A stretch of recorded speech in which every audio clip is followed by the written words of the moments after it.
Welcome to the show. I'm Antisocial. And this is the Antisocial Network. I want to talk to her, but my face is up against the wall. Yeah, I think she wants to talk to me, but I'm antisociable. Yeah.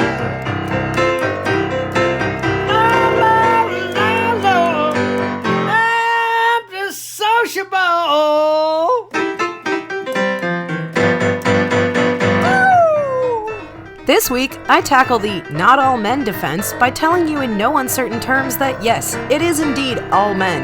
Thanks for tuning in.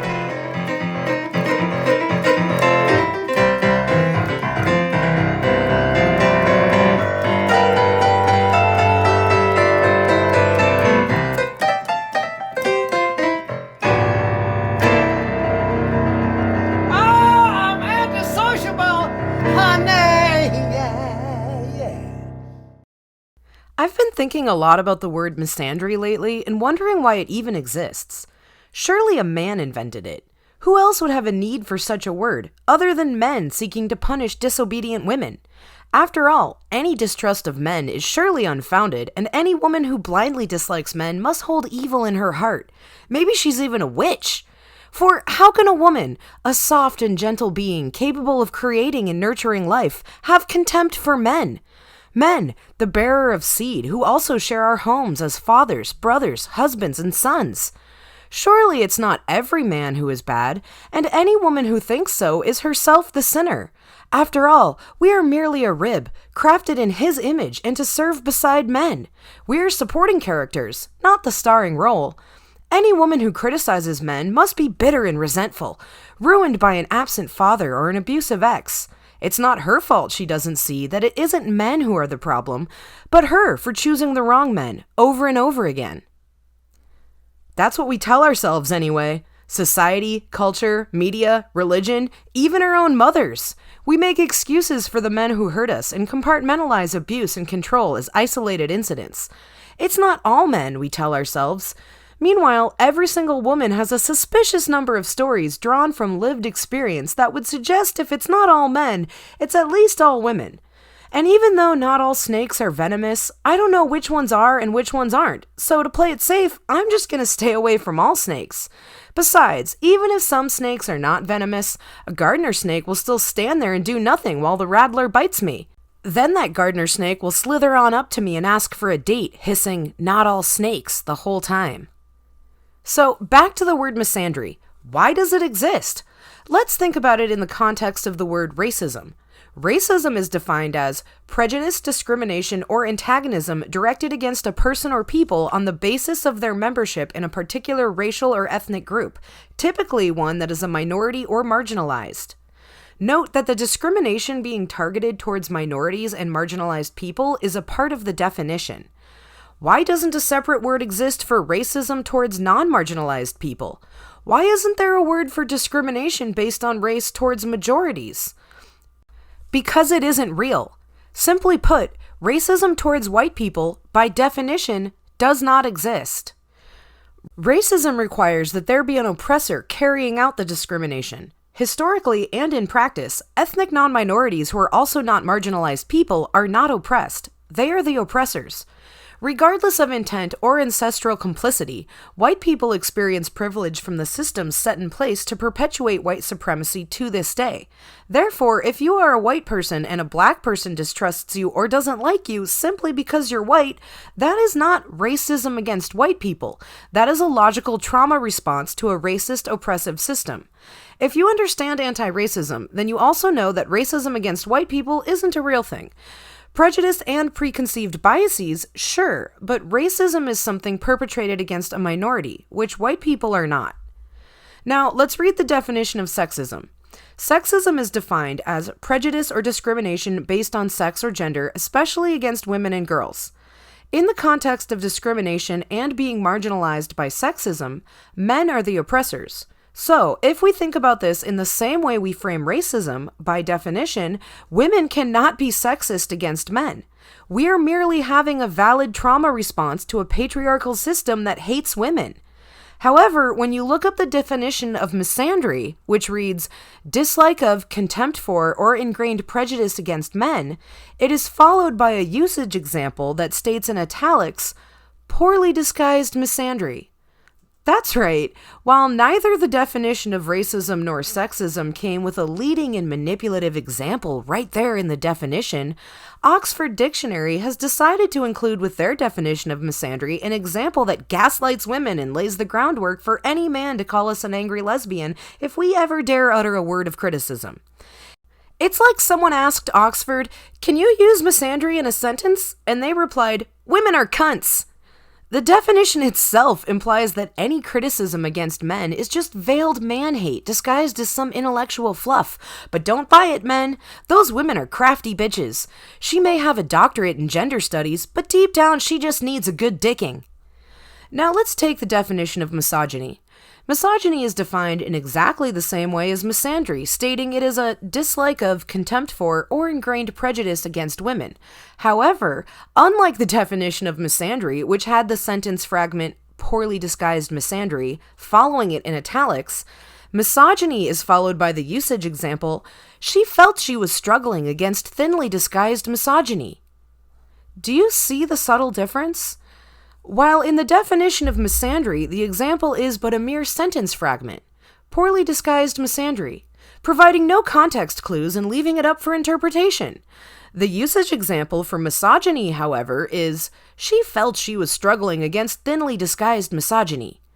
First of all, never in my life have I seen misogyny successfully disguised. It's always right out in the open. Second of all, what do you mean, she felt? How about she was struggling with misogyny, period? Why is misogyny all in our imagination, while misandry is some calculated effort by nefarious women to cast innocent men in a negative light? Misandry is not the opposite of misogyny, in the same way that white power is not the opposite of black power. One is about declaring supremacy, while the other is about liberation from oppression. The word misandry was literally invented just to discredit women. It's a typical example of oppressors co-opting the language of oppression to play victim. I had not heard of this word until I started doing live talks with other women about the rampant sexism we experience by just existing in this world, and some women would use this word as a disclaimer. They'd say, "I'm not a misandrist, but..." and then proceed to outline an entirely valid criticism of men based on lived experience. This was the first time I looked up the word misandry, and I was confused. To me, it was blaringly obvious right away that these women were using the word as a buffer, a cushion of sorts used to make ourselves smaller and more palatable, like we are always forced to do. Before we relay the experiences of our actual lives, we feel the need to soften it for any potential men that could be listening, lest they feel defensive or attacked by us speaking a word of our truth. Women routinely do this when we insert extras into our sentences that give permission for others to discredit us. We'll say, "I think," when actually we know, or we'll apologize for our presence and taking up space when we have every right to be there. Incidentally, the only time I really hear the word misandry is when women are defending themselves to judgmental, unyielding men. Men themselves are typically much more aggressive. A man will not call me a misandrist. He'll call me a dyke, spew angry accusations, say that I have daddy issues, and assert that I am a hater. Others will insist I am this way because I'm unfuckable and jealous of pretty women. Others still will go the opposite direction and say that they could give me the dick that would change my life. I will merely be expressing my truth through my lived experience, and yes, that can sometimes look like contempt for men, but it is never unjustified. And men, strangers, who are so insulted and defensive, will assault and threaten me in any way they can think of. The irony is that none of them grasp that in these moments, they are only proving my points about abusive, entitled men who hate women. In their attempt to show that I am a man-hater, they exhibit the very behaviors that I am speaking against, without any sense of self-awareness. If it wasn't so terrifying, it would be funny. What truly strikes me is that these men who are so used to being heard and taking up space, and who feel they have a right to enter any space and impose their opinions, not only think that I'm wrong and want to insult me for it, but they think that I shouldn't even have a right to exist. If you are a woman or BIPOC or disabled or queer or a part of any other marginalized group, you know what it's like to be constantly assaulted day in and day out with offensive opinions, microaggressions, and imagery that you can't do anything about. Often our teachers and employers won't stand up for us. Heck, even terms of service on social media doesn't do shit to defend black people, fat people, sex workers, and more. We're used to having to change the channel or look the other way. Keep scrolling and don't read the comments, right? That's our motto. But not most men. Again, they are used to being coddled and believe their opinions are not only right, but at the very least deserve to be heard and spoken the loudest. That's why when they come across me, a woman speaking about feminism and the oppression of women, they can't keep scrolling. They feel a literal compulsion to intervene and not only tell me I'm a bitch, but silence me entirely. The number of times I've been reported for hate speech when what I was actually doing was advocating for women is very disheartening. It's time for a break. BRB.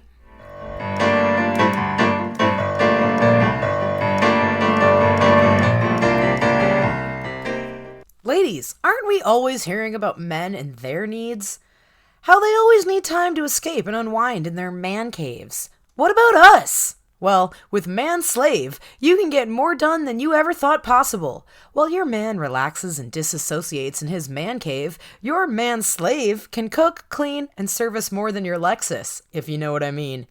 Ladies, invest in yourself this season and order your very own Man Slave today. Note, Man Slaves only come in Caucasian, off-white, and eggshell.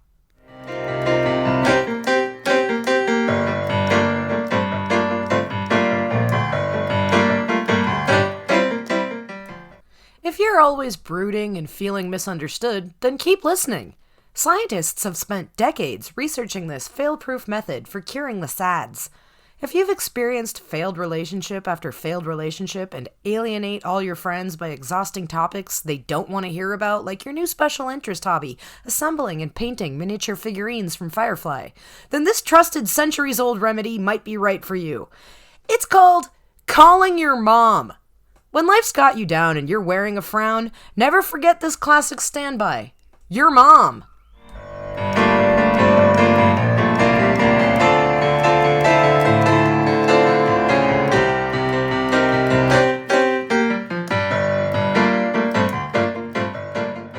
Welcome back.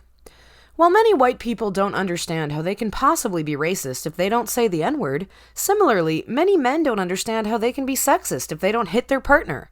Often these are the same men who want to have devil's advocate discussions about women in the military or why the pay gap doesn't exist. Then there's the classic excuse, I don't hate women, I love women. They'll say it in a way that leaves you feeling like you need a shower. Enjoying having sex with women is not the same as caring about women, and using the fact that you're attracted to women to explain away misogyny kinda misses the point. Men will do the same thing if they have a daughter. I've seen it far too many times. Once, after a car veered in front of me recklessly, I honked. Incidentally, we were both pulling into the In-N-Out parking lot. He to go go inside with his wife and daughter, and I to get into the drive-thru lane. After he ordered his food, though, he came back outside, found my car in the drive-thru lane, and approached my driver's side window, screaming obscenities about how I had endangered his daughter who was in the car. I was alone and terrified. This person was the one who was driving erratically, with a baby on board no less, and I had merely driven defensively and made the mistake of also wanting In-N-Out. Now this huge irate man was physically threatening me in public and no one was stopping him. I cracked my window and calmly said to him, "Sir, I am someone's daughter too." My point was completely lost on him. When I was very young, I used to idolize the big brothers I'd see on TV, the protective ones who cared who their sister dated and let them wear their Letterman jacket. My brother was never this way. I remember distinctly him telling me once when I was in college that if I dated an asshole, that was my fault. The only time I can ever remember my brother apologizing to me for something was once when he smashed my alarm clock to pieces when he was the only one home and could not figure out how to turn it off. And he didn't even apologize to me. He replaced it at my mother's urging, but not with an alarm clock, with a Joey Ramone action figure that I'm sure was more for him than me. In high school, when we both had plenty of opportunities to fundraise with the marching band, somehow my brother never had to do them, while my parents enforced that I go. Once, after a volunteer opportunity at our local mall, one where my brother could have also been attending but wasn't, he was assigned to pick me up when it was over because my folks wouldn't be home. I ended up being stranded at the mall for 2 hours because my brother decided to sleep past noon and not answer the phone. He was never reprimanded for this. I have countless stories like this where I was held to a different standard than my brother, but apparently this dynamic is not at all unusual. It often starts at home in subtle ways. Boy children are favored while girls are expected to pick up extra chores or care for siblings. This is long, but it illustrates a universally relatable experience for so many daughters. From a thread on Twitter, @Feminaci asks, "Does this sound familiar to anyone else? Your mom is always doing all the chores and housework. Your father is there, but he won't help without an ordeal. You have a brother, but he ignores your mom's requests and locks himself in his room immediately after school and after dinner. Exhausted, your mom turns to you and asks for help. When you were a child and you were asked to help, you always used to point to your brother and whine, 'But why doesn't he have to?' What you couldn't see was that he would inevitably refuse, throw tantrums, and do a purposefully bad job, which your mother would wind up having to do over again anyway. In this way, asking your brother, or father even, to do a task doubles the time it takes to complete it, and your mother has come to understand this. So, although she will call both of you and give you both chores, she only enforces it with you. Because despite the fact that you hate it, as every child does, you do not act like your brother. Your chores get done, not without whining, but they get thoroughly done. When you got older, you'd do what she requested without whining. Now, years after that, you don't even have to be asked. You are keenly aware that only half of the people in the house do the chores. That half is all female, you and your mom. You resent this, but you love your mother and you will always help her. When there's a family gathering, this is still that gendered split. And again, you resent this, but you care about your mother and her mother and your aunts, so you will always help them. And that's how it was for your mother when she was a girl, and hers. And you realize that this is probably how it has always gone, that this is how things came to be how they are. And what can you do about it? Nothing, except for picking up the next dirty dish and taking solace in the knowledge that you're not alone in your anger. Another woman on Twitter, @MotherMayhem, chimed in saying, "This is something I noticed when I was nannying. The female child was always so helpful because it never even occurred to her that she could say no. She did what grown-ups asked her to do. The male child would mouth off, throw tantrums, get violent, and even threaten self-injury because you asked him to put his laundry in the drawers. Except, of course, when his father asked. It never even occurred to the girl to act this way. It certainly never occurred to her that she'd get what she wanted if she did." @OldSchoolButch countered with, "Except it did occur to her to protest or tantrum years ago, and she was punished for disobeying, while her brother's resistance was not. We learn early on that the rules are different for us than they are for boys. We learn at such a young age that we forget how we were punished and praised and molded to this path, and thus our obedience seems natural to everyone around us, including ourselves." @Kaleidoscope continues, saying, "And in addition to being punished more for disobeying, female children have empathy for the older women who slave over the housework all alone and feel compelled to help them out of kindness. Male children don't feel this because they've internalized ideas about the inferiority and subservience of women and are already learning to see this as morally okay." Other women went on in the thread to talk about men in their workplace getting away with either being totally disgusting and expecting their female counterparts to clean up after them, or just outright refusing to perform tasks without consequence. These stories reminded me of my first job. My brother had been allowed to get a job when he was a freshman in high school at 14 years old, but when I asked to get a job, I was told that school was my job. I didn't understand the discrepancy, and when I pushed back, I was told, "Oh, you don't really want a job anyway." My senior year, when I got my first speeding ticket, my mother was irate. Finally faced with the fact that I had no way to pay her back, she acquiesced and forced me to get a job, only because my first 3 or 4 paychecks would be handed over to her. It was at this same job, Round Table Pizza, where my brother worked as a delivery driver and had gotten me the job, that I was astounded to see people outside of my family who tolerated my brother's behavior. One time while we were both working, he came in from delivering pizza and kicked the trash can by the door into the kitchen. He was throwing a full tantrum and everyone just acted scared and avoided him. No one told a manager. I couldn't believe it. If I ever acted that way at a job, I'd be fired on the spot. I've definitely been called into a manager's office for much lesser outbursts of emotion. That was one of the first times it really struck me how men's violence and outbursts are generally accepted, while any expression of emotion from women is regarded as weakness. There are women who have great fathers or brothers or husbands or sons and who do not see how these harmful patriarchal norms seep into every aspect of men's brains from the time they are boys. Despite good parenting, understanding words, and acts of kindness behind closed doors, we alone cannot undo the impressions of media, society, systems, and other men that will also influence the men we love. We see it when women remark that girls are harder to raise, for whatever reason. We see it when we impose dress codes on girls because boys and adult men can't control themselves. We see it when we say boys will be boys while excusing bad behavior. We see it when we assign daddy issues to girls instead of placing blame on absentee fathers. We see it when girls and women are blamed for sexual assault, told they shouldn't have dressed that way or drank that much, all the while justifying the bad behavior of the assailants.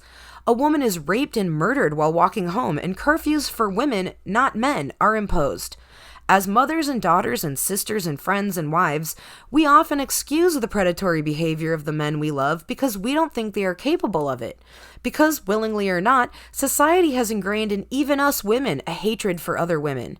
We need to stop framing rape victims as sisters and daughters and start framing rapists as brothers and sons. I have heard similar stories from women like me, but they always seem to wrap it up with this hope-filled conclusion.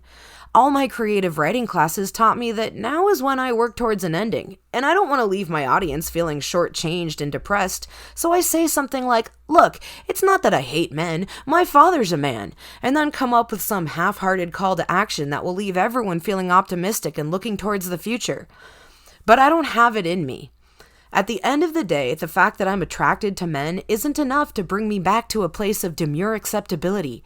I won't lie to you. The fact that I love and am related to men no longer serves as the gentle reminder that good can be found out there. Instead, I wonder what they're hiding and consider how even the ones I trust may betray me someday. I'm no longer ingrained with the pick-me mentality that in order to secure a mate, I need to reassure you all that I don't hate men. Because the truth is, I kind of do hate men. Every time one stands too close to me in line, gets too close to me on a public bench, sends me a message on a dating app, sometimes, yes, even just when one looks at me, I feel an uneasiness rise up inside of me. Fear, a sense of dread. I wonder, is this one a venomous snake? Maybe more accurately, I don't hate men. I'm scared of them. And a society that doesn't validate that fear has in turn made me loathsome of all of them. I've been sexually assaulted by a stranger in public and then dismissed and belittled by the cops I called for help. I've honked my car horn when I was in the right, only to be followed and threatened in a parking lot in broad daylight by a man. Twice! I have been sexualized and marginalized by my boss or had other bosses who turned a blind eye. I've been told to smile and make my face more acceptable by total strangers. I've been called names for denying men on the street my attention or time. And these are just encounters with strangers when I was minding my business. I haven't even mentioned assaults, violations, and betrayals by men I have chosen to love. Because after all, we still live in a world where those things can and will be framed as my fault. But even if I was celibate, covered myself from head to toe, and never left the house, I could never be free from the assault on women that we experience on TV and social media every day. So I won't lie to you all and say that it's not all men. And I'm not going to apologize for saying that, yes, I kinda hate men. But so what? Is it my fault I hate men, or is it men's fault? I'm not deficient or broken for feeling this way. I'm average. All women live internalizing these truths, whether we know it or not. Other women may not hate men, but they live under the same oppression we all do. They experience the same sexualization, objectification, and marginalization we all do. I have a justifiable mistrust of all men, and my lived experience doesn't even compare to many women who have experienced much, much worse at the hands of men. Earlier in my social justice education, I possessed the same white fragility and defensiveness as any other white person. It takes conscious deprogramming to accept that I benefit from white privilege, or, for instance, how systems of white supremacy are still in place. I'm not saying I'm cured or anything. Anti-racism is lifelong work. But because I have a better understanding now of how harmful things like white feminism can be for women of color, or how I benefit from systemic racism, I'm not defensive or offended if a person of color is suspicious of me just because I'm white. I understand it. Similarly, I feel as a woman that my distrust of men is earned. It's not poorly disguised misandry, as the Oxford Dictionary would like for you to think. I have stacked up years of experience with men to fortify this wall of suspicion, brick by brick. It will take more than one soft-spoken, kind-hearted man who knows where the G-spot is to convince me otherwise. So, what am I saying? I'm only going to date women now, or I'm going to be celibate? No, of course not. Sexuality isn't a choice. Believe me, if it was, I'd be way gayer. I'm just tired of people acting like it's crazy for women to have a healthy mistrust of men. In order for us to truly feel like it's not all men, we're going to need a lot more of you to seriously step it up. This past Mother's Day, I saw a lot of posts from women lamenting the fact that this holiday feels a lot like lip service in a country that doesn't seem to value women the remaining 364 days a year. Women earn less on the dollar, do not have paid maternity leave or accessible childcare, and are victims of domestic violence and assaults from strangers at an alarming rate that is either ignored or dismissed. We need more than flowers from men in order to change the systems that are keeping us down. I don't come from your rib, you come from my uterus, and it's about time we're shown some respect. That's my show for this week. I'm Antisocial, and this is the Antisocial Network. If you're a man who got this far and has some notes for me, I suggest you shut the fuck up. For more access to me, Antisocial, follow me on Instagram at the Antisocial Network and subscribe to my YouTube channel. To submit your own funny fake ads that may get played on my podcast, leave me a voice message in the Anchor app up to 1 minute long. If you want to receive 2 bonus episodes each month and support my content creation dreams, you can subscribe to my Patreon for only $5 a month. New subscribers will receive exclusive Antisocial Network stickers and a zine handmade by me, Antisocial. As always, I'll be back next Wednesday with a new episode. Later! I'm antisociable, yeah.